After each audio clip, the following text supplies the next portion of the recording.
इस channel को subscribe कर दीजिए, बहुत सारा प्यारा से बात दीजिए, क्योंकि भाई बहुत मेहनत करता है हमारे लिए। तो हमारे जितने भी फैंस हैं इन चैनल को सब्सक्राइब करिए, ढेर सारा प्यारा से बात दे। Love you.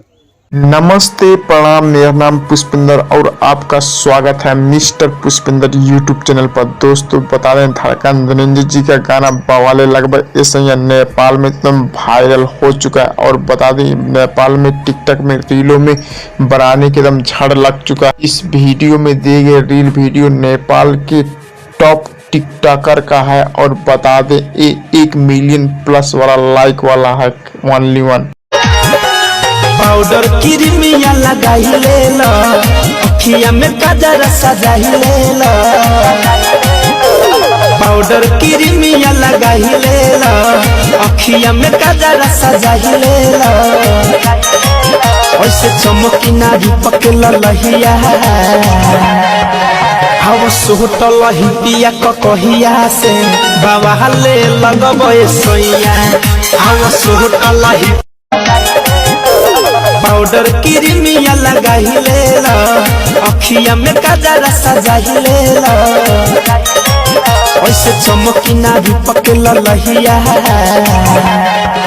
हव पाउडर क्रीमिया लगाई ले लो, अखिया में काजर सजाई ले लो।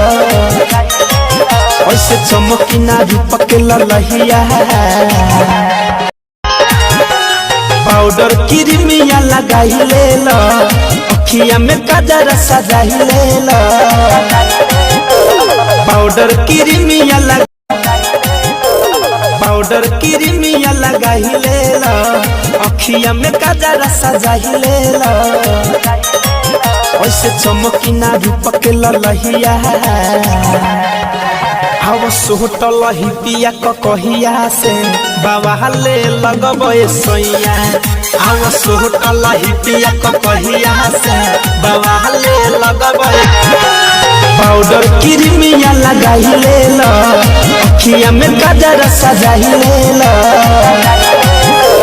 पाउडर क्रीमिया लगाई ले लो, अखिया में काजर सजाई ले। ऐसे चमकी ना रूपक ललहिया, हव सोटल हिपिया कहिया से बाबा ले लगबे सोइया। पाउडर क्रीमिया लगाई ले लो, अखिया में काजर सजाई ले लो। ऐसे चमकी ना रूपक ललहिया, हव पाउडर क्रीमिया लगाई ले लो, अखिया में काजर सजाई ले लो। ऐसे चमकी ना रूपक ललहिया, हव सोटल हिपिया कहिया से बाबा ले लगबे सोइया। हव सोटल हिपिया कहिया से बाबा ले लगबे सोइया।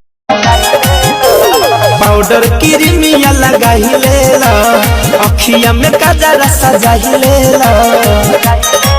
ऐसे चमकी ना रूपक ललहिया, हव ऐसे चमकी ना रूपक ललहिया, हव सोटल हिपिया कहिया से बाबा ले लगबे सोइया। पाउडर क्रीमिया लगाई ले लो, अखिया में काजर सजाई ले लो। ऐसे चमकी ना रूपक ललहिया।